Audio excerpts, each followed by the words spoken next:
रात की गहराइयों से उभरी कोई सदा सुनी है। एक ऐसा वजूद जिसने शायद सदियों को जिया है। उसने एक शहर को बनते मिटते सांस लेते और दम तोड़ते देखा है। उसकी आवाज में शहर का माजी धड़कता है और उसकी खामोशी में मुस्तकबिल का डर। आज वो अपने तजुर्बों का बोझ अपनी बेमानी सी लगती कहानियों में ढालकर आप सबके रूबरू है।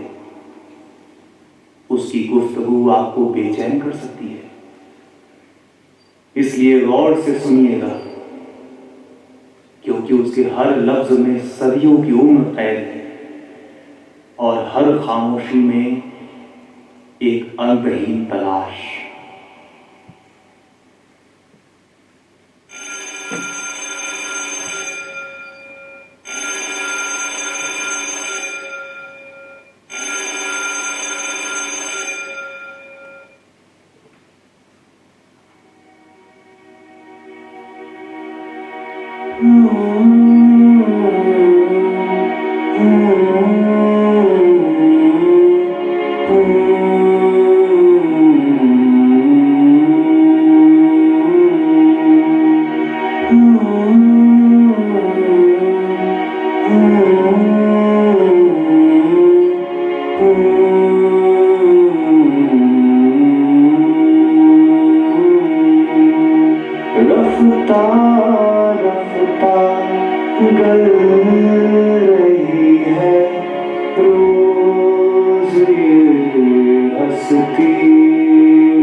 किसी को भी एक पल का चैन नहीं है।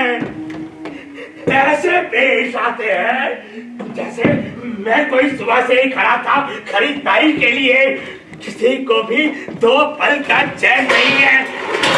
किसी से दो चार बातें क्या कर ली, लोग तो हाय तौबा मचा देते हैं। किसी को बदतमीज बेवकूफ। मेरे हाथों में जान बाकी होती तो मैं बताता तमीज क्या होती है। नहीं आऊंगा तेरे पास।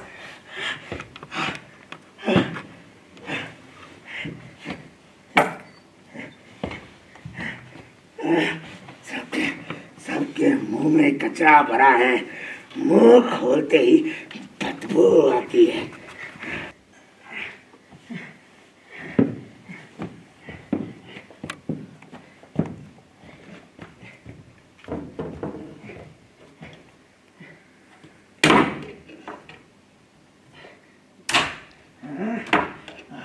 आज भी बिजली नहीं है।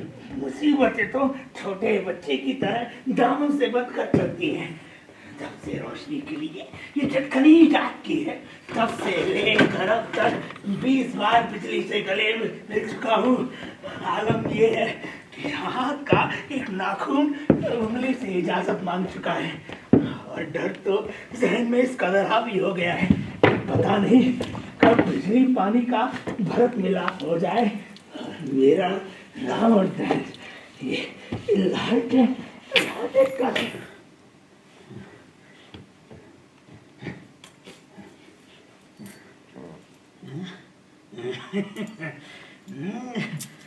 क्या हुआ मेरे रुपए? भाई तुम्हें हासिल करने के लिए दिन भर धूप में अपनी तशरीफ को तवे की तरह जमाए रखता हूँ और अपनी बेजान आवाज के सहारे लोगों से भीख मांगता हूँ। और तुम हो कि बात बात पर गिर रहे हो। तुम अपने दूर के दोस्त डॉलर से कुछ शागिर्दी हासिल क्यों नहीं करते? तुम्हें भी तो ये इल्म हो कि तुम उठे हुए कितने खूबसूरत लगते हो। क्या कहा? डॉलर कहाँ से आया? ये डलहौजी के नाती पोते हाथ में डॉलर रख जाते हैं। नाराज क्यों होते हो? वो तो गैर मुल्की है, लेकिन तुम मुझे उससे ज्यादा अजीज हो। 10, 20, 25, 26, 30, 40, 50, 60, 65, 70, 75, 85, 90, 100। पूरे पूरे 100 रुपयों की भीख मिली आज। अच्छा है, बहुत अच्छा है। लेकिन ये लालटेन कहाँ है? ढूंढो इसे, कहाँ छुप जाती है? अच्छा, यहाँ छिपी बैठी है। हाँ, तेल बाकी है। जानती है कि अगर तू 10 जले तो भी इस लट्टू की बराबरी नहीं कर पाएगी। लेकिन तेरा ये इस्तेमाल कितना आसान है। एक बार दिया सलाई खींचो और मिल जाए रोशनी।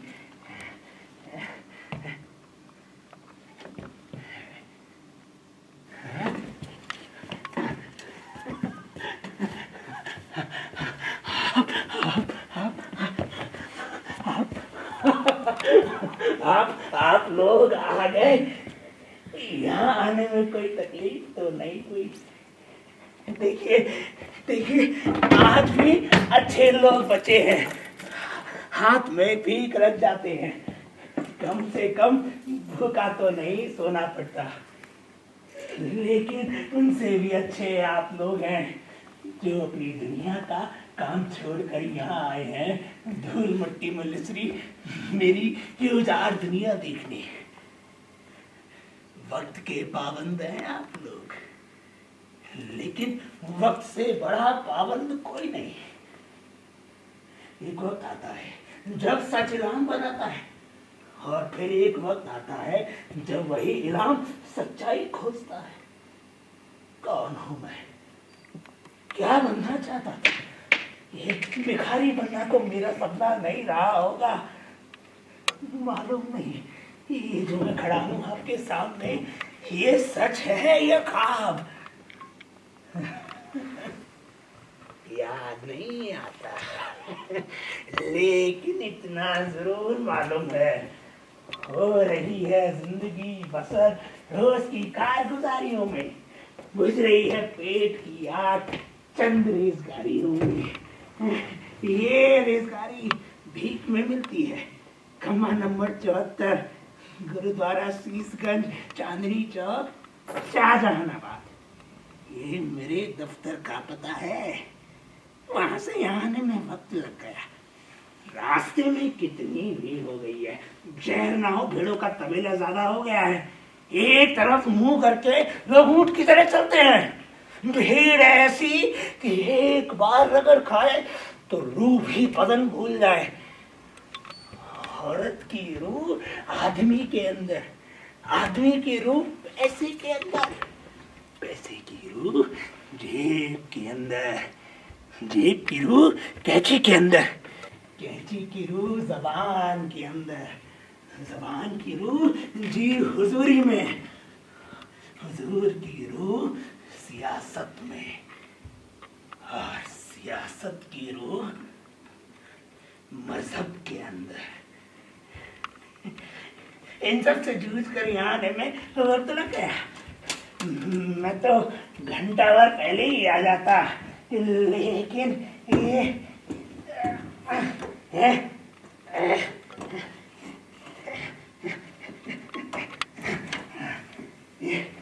धौले दरवाजे पर मेरी बस फंस गई थी।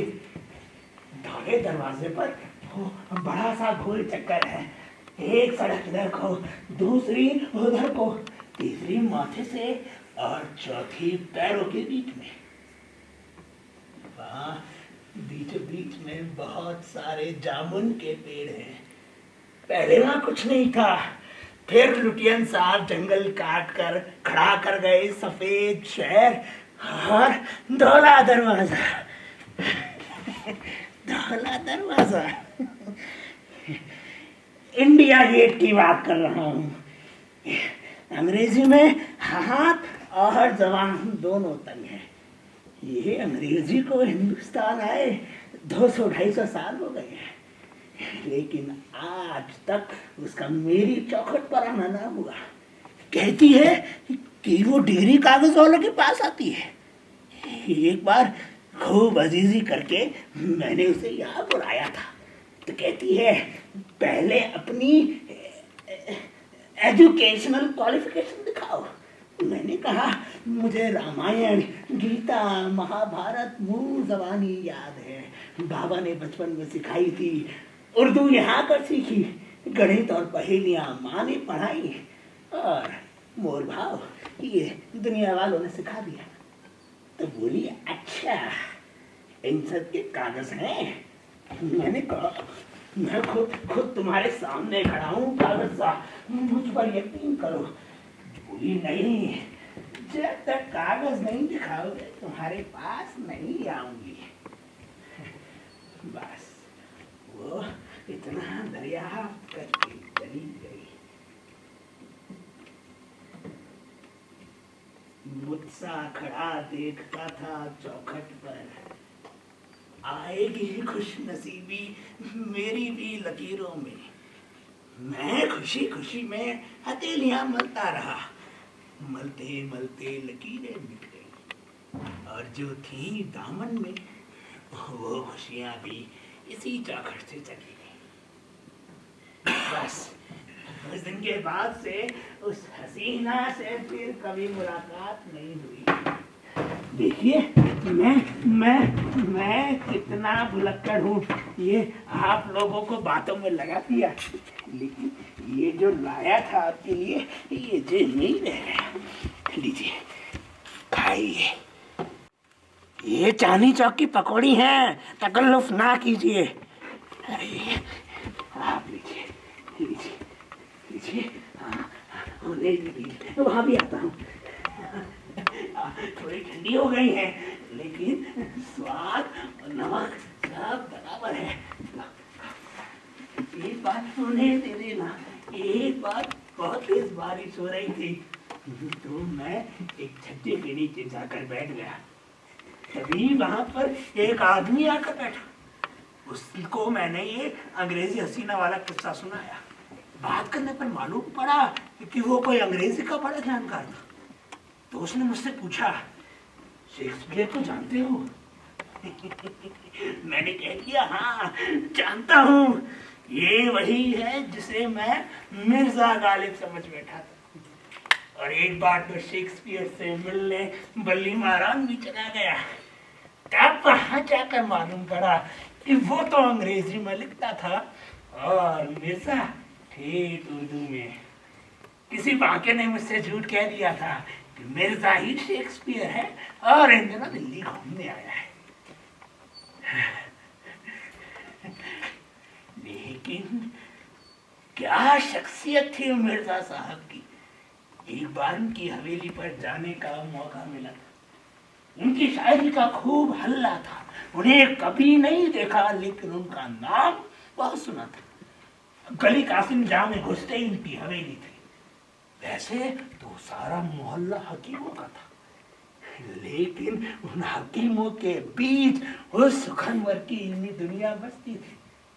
जैसे ही मैं हवेली में घुसा, मैंने देखा कि वहां पर बहुत सारे आदमी बैठे।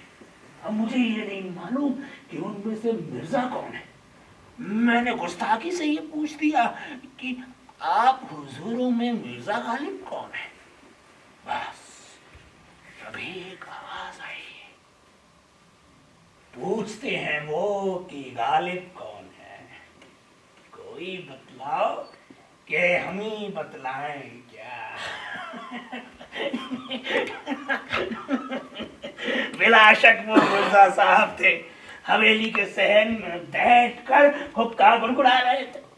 अब जैसे अंग्रेजी की जानकार ने ये सुना, वो ढाका मारकर हंसने लगा। हंसता रहा और बोला कि मैं पागल हो गया हूँ, बड़ी दोपहरी में गांजा फूक कर बैठा हूँ। अगर तुम मिर्जा गालिब से मिला था तो तब कहाँ मर गया था, जब उनकी हवेली का नामो निशान मिटने वाला था। अरे नशा उतना किया कर जितना झेला जाए, कल को कहीं ऐसा ना हो तू प्रधानमंत्री को चाय वाला समझ ले।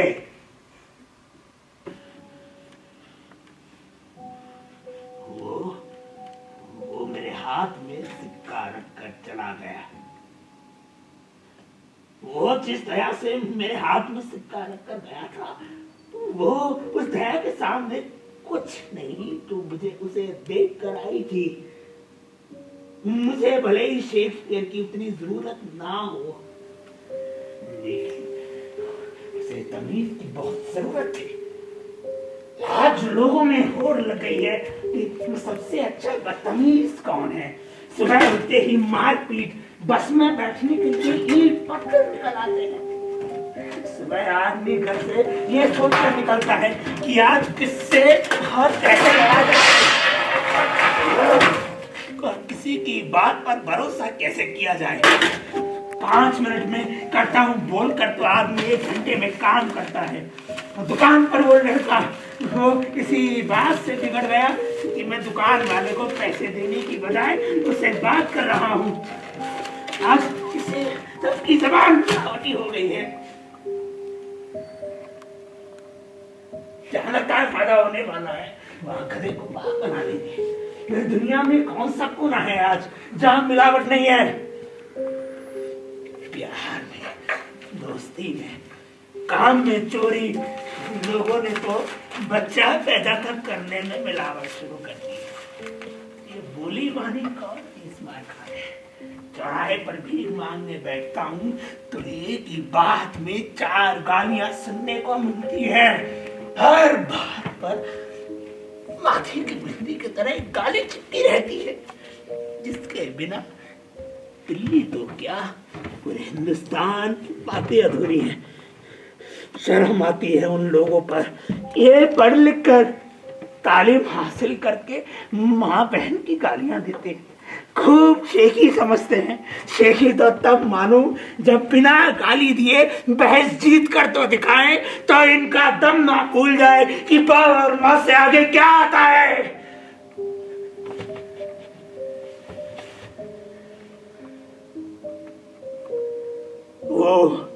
वो अंग्रेजी का जानकार मुझे गाली देकर चला गया। वो क्या जानता है तहजीब के बारे में। सिर्फ बोल देने पर से तहजीब नहीं आती जब तक वो दिल में ना हो। और गालियां वो याद से नहीं दे रहे हैं। मैंने भी सुनी है बचपन में, जवानी में। आदमी को आदमी समझा जाता था। और बहस तो हजारों सालों से चल रही है, चलनी भी चाहिए, लेकिन ऐसे नहीं कि तुम चौक पे किसी से बहस कर रहे हो और सामने वाला तुम्हारी माँ बहन को इज्जत बख्श रहा है। यहाँ इसी शहर में मैंने कितनी लड़ाइयाँ देखी, लेकिन तब यहाँ गुरेज में भी अपनापन था। कोई लड़ाई दंगा नहीं। और जो थे वो पान और जलेबी में घुलकर गायब हो जाते। लेकिन अब बस में बैठने की लड़ाई, इज्जत पाने की लड़ाई, पहचान की लड़ाई, सवाल उठाने पर लड़ाई, अरे संतरी की दाढ़ी मूछ की लड़ाई। कोई भला नहीं है, सबकी आस्ती मजाक है। जहां लगता है फायदा होगा वहां अपने खुद के मतलब को जोड़ देंगे। इस मंदिर से, इस मस्जिद से, इस जानवर से, उस रंग से, फिर सब अंधे बने। इंसानियत शहर को रौंदते हुए उसे ही मानेंगे। मैंने देखा है मुसलमान हिंदुओं को लाला जी और हिंदू मुसलमान को मियाँ जी कहकर बुलाता है। आदाब और नमस्कार से रूहें एक हो जाती थी, लेकिन अपना मियाँ जी कहने वाले बच्चे ना लाला जी। सफर की हिंदू रियाया लड़ी थी अंग्रेजों से उस बूढ़े बादशाह के लिए। मैंने इन दोनों को एक दूसरे के लिए मरते देखा है। जब नादिर शाह और अब्दाली की रूह दिल्ली को खाक में मिला रहे थे, तब मीर रोजगार और सरपरस्ती की तलाश में लखनऊ गए थे। वहां के एक दरबारी शायर ने उनका बेतरतीब हुलिया देखकर उनका खूब मजाक उड़ाया, लेकिन मीर ने उसका जवाब बहुत ही साफ गोई और तहजीब से दिया। मीर ने कहा, क्या बुदबाश पूछो हो पूरब के साकिलों, हमको गरीब जानकर हंस हंस पुकारती। दिल्ली जो एक शहर था आलम में इंतखाब, रहते थे मुंतखब ही जहां रोजगार की, उसको फलक ने लूट के वीरान कर दिया। हम रहने वाले हैं उसी उजड़े दयाल के। लेकिन अगर यही वाकया आज हुआ होता तो जवाब होता दिल्ली से हो।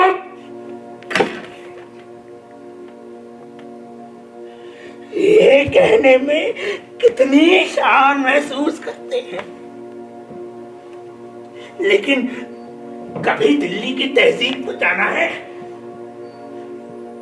हमारे बुजुर्ग आज भी छोटों को आप कहते हैं और हम अपने उम्र वालों से खुद को उनका बाप कहते हैं।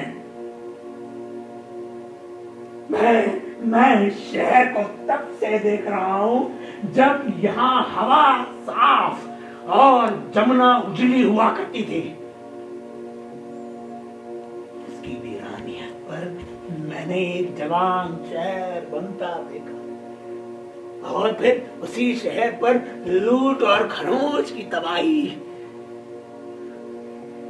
लेकिन मुसलसल वीरानियत के बाद दिल्ली हर बार बसी, क्योंकि तब की तबाही बाहर से थी, भीतर से सब वही था।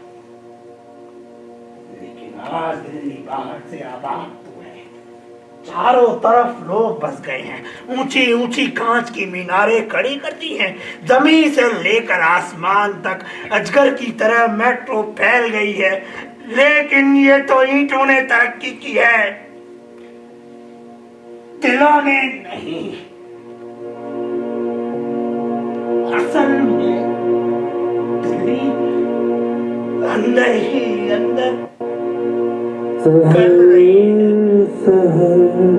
उठती नदी सफेद शहर मुंह में भरे शहर शहर उठती नदी सफेद शहर मुंह में भरे काली हवा में उड़ने को काली हवा में उड़ने को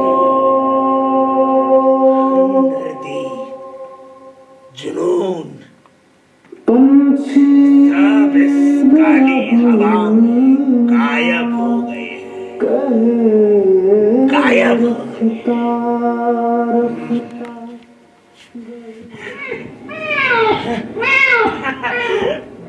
कानो, आ गई तू, अभी आया।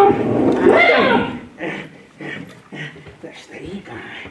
तश्तरी आया, अभी आया। भूखी होगी तभी चली आई। तब से इंतजार कर रही थी मेरा। मैं क्या करूं? टोले दरवाजे पर मेरी बस फंस गई थी। यहाँ दही बाजार बंद हो गया और ये दूध लेने वो कोने वाली दुकान पर गया था।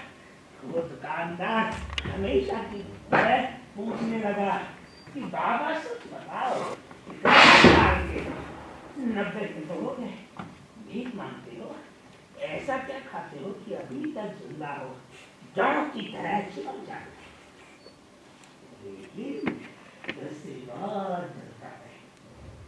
तुम आई इसके घर से तो बेटा घर के बाहर हो गया, पूछा था वो बीवी मर गई या जिंदा है।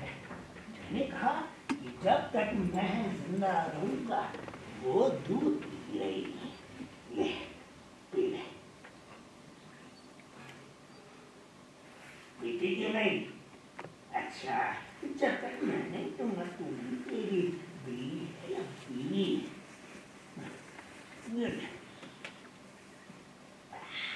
अब भी कल जानती है क्या है? कल तू 5 साल की हो जाएगी। इतनी सी थी जब मुझे मिली थी। मेरी अजीजा, पेट भर कर पी ले, तेरा है ही कौन। दोनों ही एक दूसरे के सामी हैं। ये खंडर ही हमारा ठिकाना है। ये इन करोड़ों लोगों की भीड़ में ना कोई दोस्त, रिश्तेदार, दुश्मन तक नहीं जो मुझसे बात करे। मेरा अपना कहलाने के लिए तो ये पुरानी कुर्सी, ये झिल्ली नुमा चौका, ये कुछ किताबें, टूटी दीवारें, बानों और यहाँ की मिट्टी है। जब आखिरी बार अपने दोस्त से मिला था तब ये चोगा बनवाया था। नसीर मेरा आखिरी दोस्त था। नसीर उल मुल्क। इस चोगे को और कोने में पड़ी उन जूतियों को 114 बरस हो गए। नसीर बहादुर शाह जफर के कई पोतों में से एक था। जफर तो रंगून में जमींदोश हो गया और उसका खानदान यहाँ वहाँ भटक भटक कर 5 रुपए पेंशन लेते लेते ही मिट गया। लेकिन नसीर बेचारा बदनसीबी और वक्त की मार से अपाहिज हो गया था। जहाँ दिल्ली के बाशिंदे उसके आगे सर झुकाते थे, आखिरी दिनों में लोग उसे पहचानते तक नहीं थे। बेचारा कभी उजले दिन में भीख नहीं मांग पाया।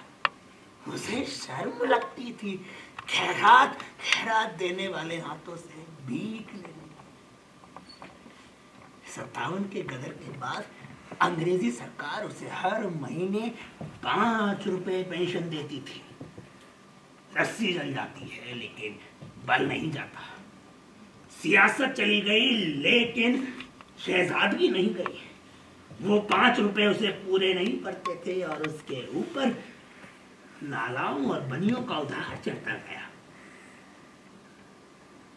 आखिरी दिनों में जिल्लतें सह कर मर गया। चांदनी चौक की चमक के साथ वो भी बदलते दौर की आंधी में बुझ गया और मैं अकेला पड़ गया। अब तो चांदनी चौक को देखने का मन तक नहीं करता। ना चांदनी बची ना चौक। एकदम भीड़ उमड़ पड़ी। हवेलियां कैसी रह गई। खुले रास्ते पक्की सड़क बन गए। उर्दू बाजार तोड़ दिया। कुतुब खानों की जगह कबाबों और लच्छों ने ले ली। तारों की झुरमुट की जगह अब तार का झुरमुट दिखता है। नहर सूख गई और 4 दीवारी ढाकर बाजार बना दिया। और फिर भिखारी ऐसे बड़े जैसे गुड़ में चीटी। लाचार, परेशान, अक्लमंद, कामचोर सब कटोरा लेके बैठ गए। तब भिखारी होना मजबूरी थी लेकिन आज मजदूरी बन गई है। नौकरी पर रखे जाते हैं भिखारी। इंटरव्यू लेता है ठेकेदार, पूछता है कितना लंगड़ा है। इससे पहले कहाँ भीख मांगता था। पुलिस वाले ने पकड़ा कि नहीं। और अगर इसके हाथ में बच्चा है तो समझो नौकरी पक्की। इनकी वजह से जरूरतमंद रौंदे जाते हैं। गालियां और मारपीट तो आम बात हो गई है। इतनी पीढ़ियां तो इन्हीं ठेकेदारों की देखी। दिन में हाथ फैलाते थे और रात में चोरी करते थे। मैंने इन्हें आगाह भी किया कि जगह को और बदतर ना बनाओ। बस उन्हें वो बात चुभ गई। तब से पूरी कोशिश करते हैं या तो मैं मर जाऊं या फिर यहाँ से भाग जाऊं। ये एक भिखारी था, लंगड़े होने का ढोंग करता था। एक रात मैंने देखा कि वो पुलिस वाले से बचकर भाग रहा है। अगले दिन मैंने उससे रोका, कहा कि भाई जब तुम सही सलामत हो तो कोई मेहनत मजदूरी करो, इज्जत की रोटी खाओ। ये रात में पुलिस वाला पीछा तो नहीं करेगा। उसने सुना और बोला, अबे बुढ़े तुझे इतनी दिक्कत क्यों हो रही है? अगर तुझे इतनी फिक्र है मेरी तो अपने कटोरे के नोट मुझे पकड़ा देकर, और तू क्यों भी मांग रहा है? तू भी तो अच्छा खासा है, कोई नौकरी क्यों नहीं करता? बड़ा आया बैरिस्टर बेंचोर, हट।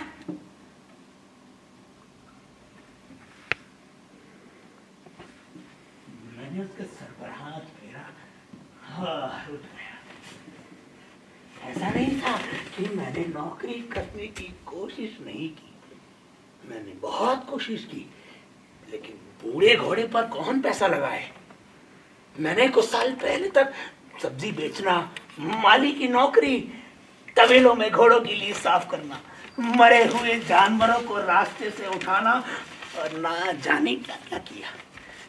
लेकिन ये सब काम तो पेट के लिए थे, मन की भूख तो कलम, इल्म और किताबों में थी।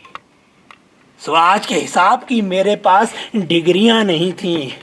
बड़े कॉलेजों में गया, सोचा वहाँ प्रोफेसर मुझ पर यकीन करेंगे, लेकिन वहाँ भी पागल माना गया। एक बार एक कुतुबखाने पर गया, मैंने उनसे दरख्वास्त की कि मैं आपके यहाँ किताबों की देखभाल करूंगा, मेहनताने में आप मुझे 2 वक्त का खाना और रात का बिस्तर दे देना।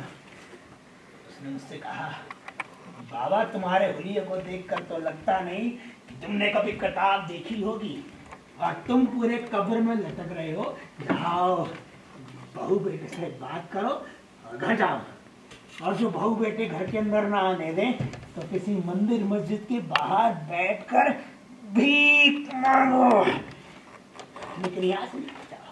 ओए छोटू भगा इसको।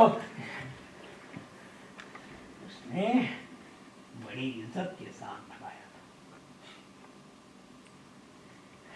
तो मेरे पास भीख मांगने के ऊपर कुछ बचा ही नहीं, मैं वापस यहीं आना पड़ा। अब वो भिखारी खूब तरक्की कर चुका है।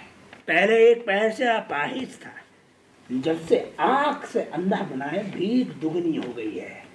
30 गज का मकान खरीदा उसने सीलमपुर में, काम भिखारी का, लेकिन अकल बनिए की। घर से साइकिल लेकर आता है और साइकिल को दूर खड़ी करके तब यहाँ आएगा नवाबी।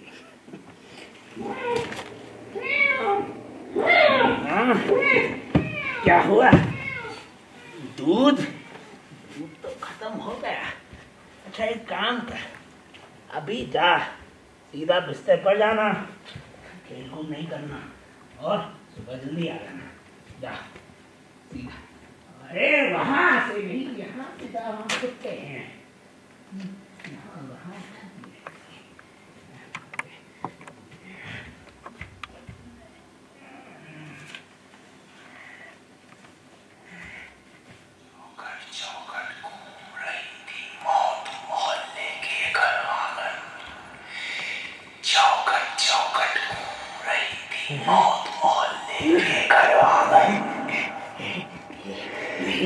चौखट चौखट घूम रही थी मौत मोहल्ले के घर आंगन। वहां देखे उसने घर दी, पहले में हो रही थी विवाह की मंगल क्रिया, दूसरे में गूंज रही थी बालक की किलकारी, तीजे घर में बिस्तर पकड़े लेटी थी बूढ़ी दादी। मौत ने दूतों को सचेत किया और खींच लिए प्राण उस नवजात के, जिसने देखी ही थी मां की कोमल छवि, पाया ही था पिता का स्पर्श, चखा ही था स्वेद अमृत का स्वाद। बालक की किलकारी रुदन बन गई, शिशु के पहले अंग वस्त्र कफन की गांठ में बन गए। बूढ़ी दादी उठी, रोका टोका कोसा उन टूटों को, बोली ये भला आएगा किस काम तुम्हारे। रोएगा माँ की याद में झरझर आंसू डाले। कहां से फिर से तुम दूध पिलाओगे, है स्तन कहां तुम्हारी छाती में, कैसे भूख मिटाओगे। इसकी जगह ले जाओ मुझे तुम लोक में, सबको दूंगी माँ का प्यार, और भूख लगने पर दूंगी रोटी सेक में। बंधे कर्म के बंधन में वो दूध नहीं माने। कहा गाली मौत को तेरी फुल्कियां नहीं, इस बच्चे का कोमल मांस चबाना है। इस बच्चे का कोमल मांस चबाना है।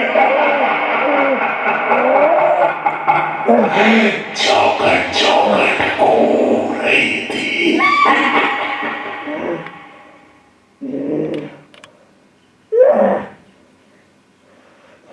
ये मौत भी बड़ी अजीब है।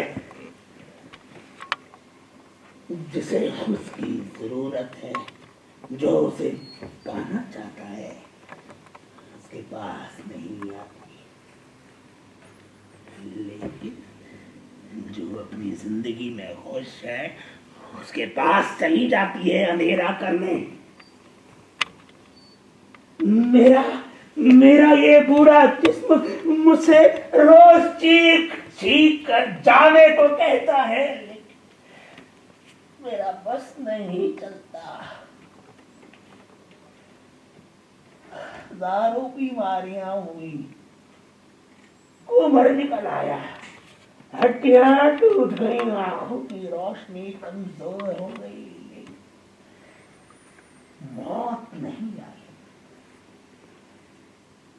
जब मुझे ये महसूस हुआ कि अब मर जाऊंगा, तभी कोई ना कोई कदर हो जाता है शहर में। 1739, 1757, 1803, 1857, 1947, 1975, 1984, 2001, 2008, 2012, 2020। ये वो तारीखें हैं जिनमें लोग तो मरे, लेकिन मैं हर बार जिंदा बचता गया। ऐसा तो नहीं था कि मैं पैदा नहीं हुआ इसलिए मरता नहीं।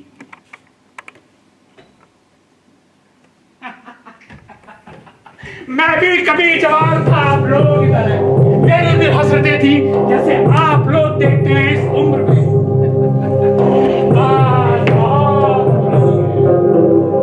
दिल्ली से शाहजहां हुकूमत चलाते थे, हर बादशाह सुल्तान की तरह शाहजहां ने अपनी डेयरी। दिल्ली फिर से अपने उरूज पर पहुंच रही थी। इसके नाम में एक ऐसी गूंज थी जिसे सुनकर यहाँ हुक्मरानों की किस्मतों ने नया रूप लिया। ऐसी दौलत, ऐसी ताकत, ऐसे किले, सूफी, भगत, सब एक जगह। मेरे गांव में जो भी लोग दिल्ली गए, कोई कहता कि यहाँ पर पांडवों का किला आज भी छिपा है, कोई कहता कि यहाँ पर जिन रहते हैं, कोई कहता कि ये हजरतों का शहर है। मैं शहर का मुरीद बन गया। बचपन में ऐसी कोई कहानी नहीं थी जिसमें राजा दिल्ली का नाम। हर कहानी के धागे दिल्ली से बने थे। मैं शहर को रूबरू होकर देखना चाह रहा था। तभी यहाँ आने की तमन्ना और बढ़ गई जब मेरे चचा ने दिल्ली आने की बात कह दी। लेकिन हुनूस दिल्ली दूरस्थ है। जब बड़ा हुआ तो मेरे भी सपने थे, जैसे आप लोग देखते हैं। एक आमदनी हो, एक नौकरी हो, एक हसीन और प्यारी बीवी हो, जो प्यार से जिंदगी सरोबार और गुलजार कर दे, नन्हे मुन्ने बच्चे हो घर आंगन में। मैं भी ऐसी जिंदगी यहाँ का साकार करना चाह रहा था। तभी एक बात आग की तरफ है। सुनो सुनो सुनो, बादशाह शाहजहां ने दीवार में बंद एक नया शहर तामीर करवाया है। वहां बड़ा किला है, बड़ा बाजार है, और उन्होंने वहां सबको बसने के लिए बोला है। दिल्ली फिर से अपने रूस पर पहुंच रही थी। ईरान हिंदुस्तान के बड़े शहरों को टक्कर दे रहा था ईरान का किला। मैं तो फिर भी एक आम सा लड़का था, सोचा दिल्ली जाऊंगा तो कोई नौकरी पा जाऊंगा। जब घर से निकला तो बाबा ने कहा था, प्यारे तू इतने बड़े शहर जा रहा है, वह 3 बातों का ध्यान रखना, वहां लश्कर की धूल से बचकर रहना और तवायफ तो भूलकर मुसलमान मत करना। अरे हंसता क्या है? और वहां के शायर की शायरी पर कभी एतबार मत करना। ये तीनों तुझे ऐसी दुनिया में ले जाएंगे जहां तू हमें भूल जाएगा। भोले बाबा ने फौज में भर्ती होने के लिए साफ मना कर दिया था। उन्होंने कहा था कोशिश करना कि किले में ही नौकरी पा जाए। मैंने बाबा को वादा किया और घर से निकल पड़ा। मेरे कारवां को 8 दिन लगे दिल्ली पहुंचने में और उसके बाद 8 दिन मेरा कारवां इसी जगह रुका था। इस खंडर की जगह पहले यहाँ पर एक बहुत बड़ी सराय थी, वहां घोड़ों का अस्तबल था।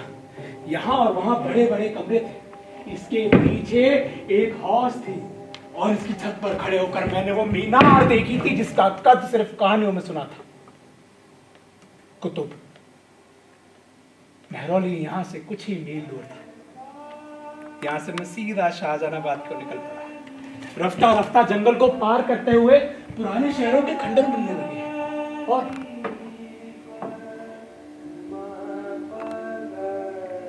तभी मैंने कुछ लोग देखे जो हाथों में फूल चादर पकड़े थे। क्या माहौल था हजरत साहब की दरगाह पर।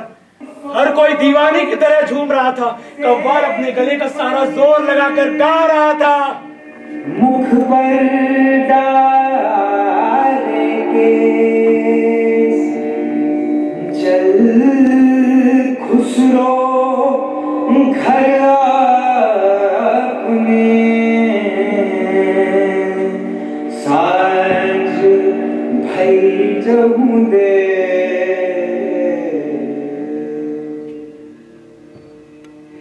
जैसे आगे बढ़ा तभी सूर्य और हुमायूं का किला पोहना दिखा। तब इतना टूटा नहीं था जितना कि आज है और इसके बगल में पांडवों का बनाया भैरव मंदिर।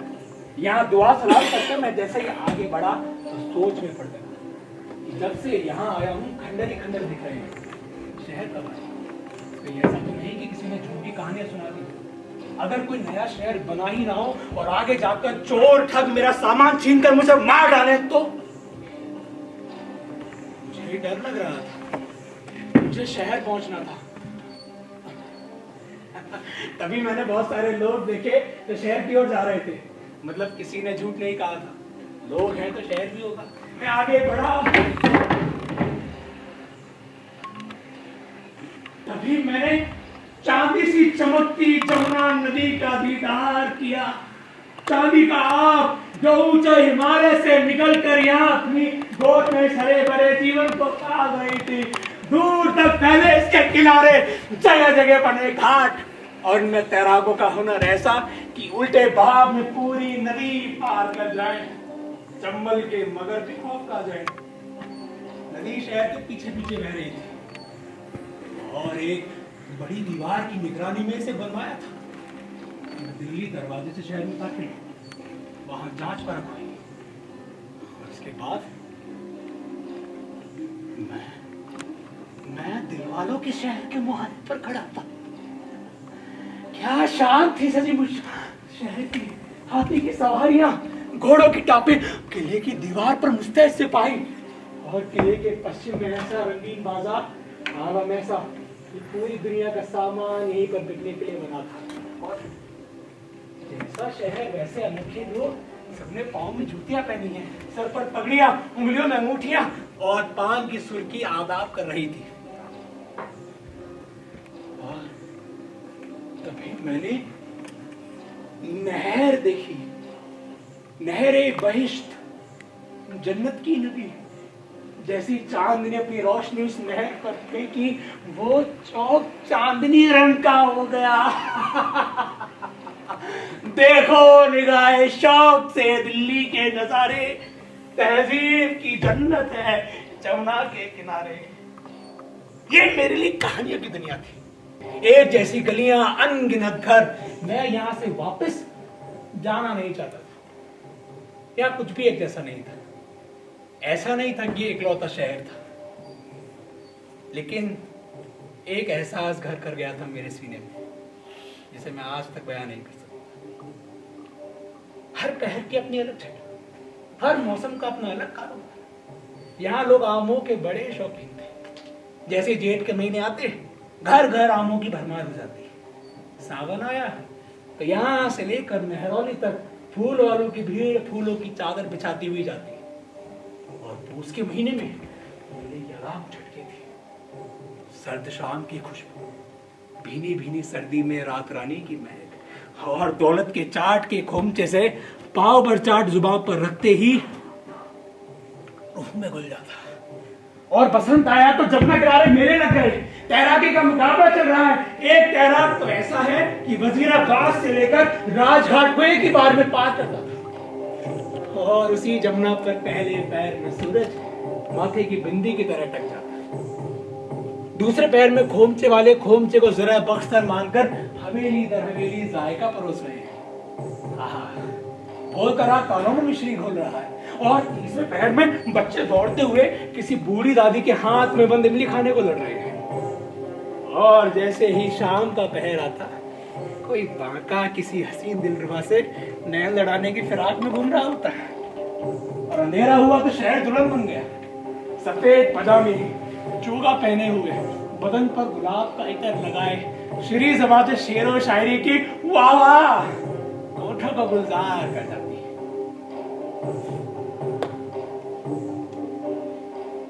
एक ऐसी हसीन शाम थी। सारा शहर रंगीला की धूम में झूमा हुआ था। हर बच्चा अपने आप को बंदर समझकर एक छत से दूसरी छत पर कूद रहा था। लड़के लड़कियों को यहाँ आने का बड़ा इंतजार है, मिलना आसान। उस दिन सारा शहर आया था, क्या हिंदू क्या मुसलमान। अगर किसी शंकर धर ने रावण का पुतला तैयार किया है तो मीर जमाल ने उसे रंगा है। और अगर किसी महेश चंद्र ने राम की आरती उतारी है तो प्रसाद को ऐश नहीं बढ़ता है। कोई मजहब का चोगा किसी के आड़े नहीं, सबके लिए बुराई का मतलब रावण था। उस दिन सारा शहर आया था और मौके से किले के शाही लोग भी आए थे। शहजादे शहजादियां अपने पीछे जुलूस लेकर चल रहे थे। पालकी, हवादार, कस्सी गुलाब, चारों तरफ सिपाही। ये दारशिकों का परिवार था जो लोगों के बीच दशहरा मनाने आया था। अब मैं कोने में जलेबी खाता हुआ इस जुलूस का सामने से देख रहा था। मैं तो जुलूस के सामने बहुत अदना था, लेकिन उसमें शामिल मेरी चाहत सबसे बहुत बड़ी थी। मुझे उस दिन वो मिल गया था जिसे पाकर नौजवान इस दुनिया में सबसे अमीर इंसान बन जाए। अगर बयां करूंगा उस तिलिस्म का तो ये खंडर भी जी उठेगा। नरम जमीन पर ठंडा पत्थर, गेसुओं तले जलता उजाला, आंखों के ऊपर माथे के बीच खुला मैदान, अधरों के नीचे गिरता उस ठंडे पत्थर को छूता, महके खुशबू झूमों में संगे मरमर को ताजमहल सा देखो।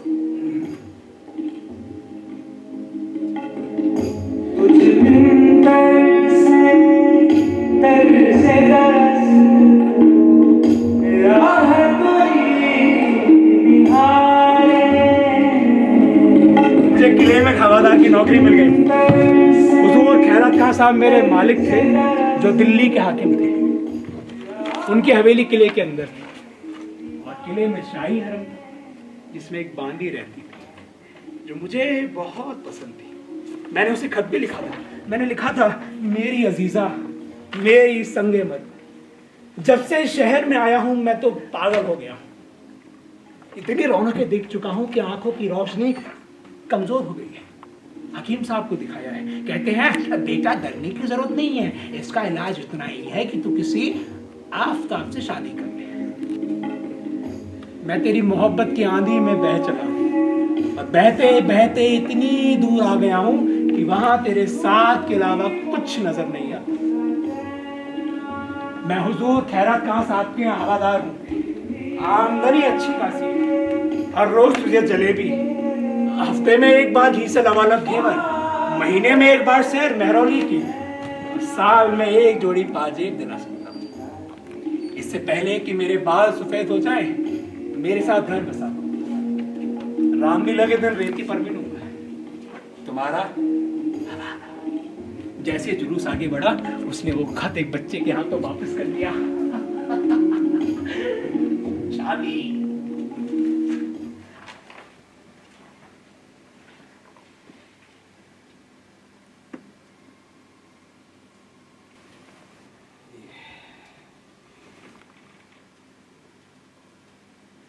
ये क्या?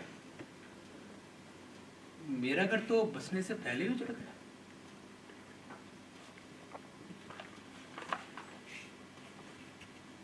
लेकिन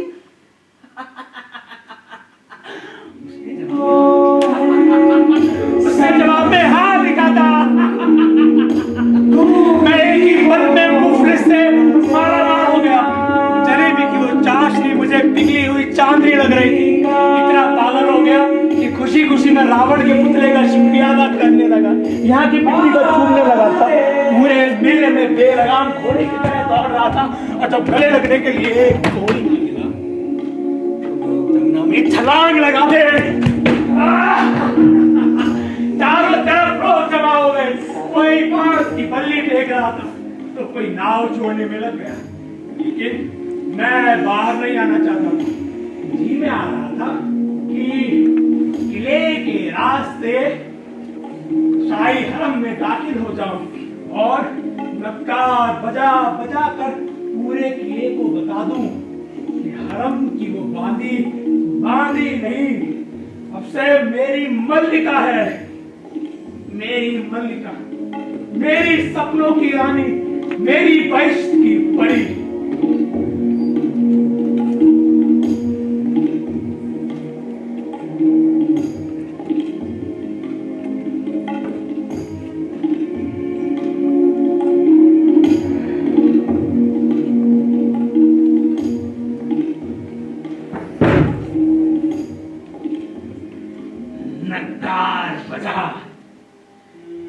लेकिन किसी और के नाम का, किसी दूसरे मकसद के लिए। तवायफों और शायरों का तो पता नहीं, लेकिन इस शहर ने मुझे जरूर बर्बाद किया और मेरे साथ खुद भी हुआ। हीरे की चमक कभी छिपती है, एक बार वो लूटने वालों की आंख में उतर जाए बस। वक्त मानो तलवार की धार की तरह सब कुछ काटता हुआ लौट रहा था। जैसे किसी लाश के पास गिद्धों का तांता लग जाता है, उसे नोच खाने के लिए वही हश्र दिल्ली का होने वाला था। शाहजहां के तीनों बेटे दाहशिकों के खिलाफ हो गए। एक एक कर मुगल बादशाह आपस की सियासी रंजिशों के शिकार होते गए। खून की कीमत सुरमे से भी सस्ती हो गई। कोई किसी का सगा नहीं रह गया। पायदान की तरह रोज गद्दी की दावेदारी बदल गई और इसका फायदा बाहर वालों ने जमकर उठाया। ईरान से नादिर शाह कत्लेआम में तैमूर को टक्कर देना चाह रहा था। दिल्ली पर धावा बोल उसने 30,000 लोगों की लाशें गली कूचों में बिछा दी। एक ही महीने में दिल्ली की शक्ल कब्रिस्तान जैसी हो गई थी। तख्ते ताऊस, कोहिनूर सब नादिर शाह के हवाले कर दिया मोहम्मद शाह ने। एक एक करके सारे शायर, आलिम फाजिल दिल्ली छोड़कर दूसरी रियासतों में जाने लगे। और जब मीर तकी गए थे तो रूह यही छोड़ गए और पेट साथ ले गए थे। लेकिन मैं क्या करता? मेरा ख्याल था कि शहर किले और दीवारों से नहीं बल्कि लोगों से बनता है और उनके जिस्म में मौजूद अपनेपन के ख्याल से। जिस दिन ख्याल हवा होगा, शहर जिस्म सब मिट्टी हो जाएगा। बस मेरे अंदर अपनेपन का वो ख्याल कभी मरा नहीं, इसलिए जिसमें जान बाकी रह गई। मेरी उम्र उसी दौर में ठहर गई, लेकिन ज़माना कई 100 साल आगे बढ़ गया। दूसरे शहर बदले बड़े, लेकिन दिल्ली ये अंदर ही अंदर सड़ती चली गई। अब या तो ये पूरी तरह सड़ जाए या फिर यहाँ अमन कायम हो। इन दो ही सूरतों में मैं इस जिस्म को छोड़ पाऊंगा, वरना ढोता रहूंगा इस बूढ़े शरीर को।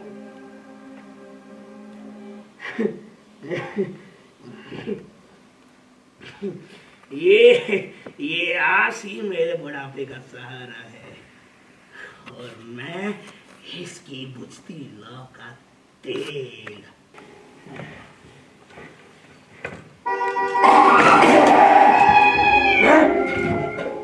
बानो, क्या हुआ? क्यों चिल्लाई? बानो, बानो, बानो, बानो, ये तूने क्या किया?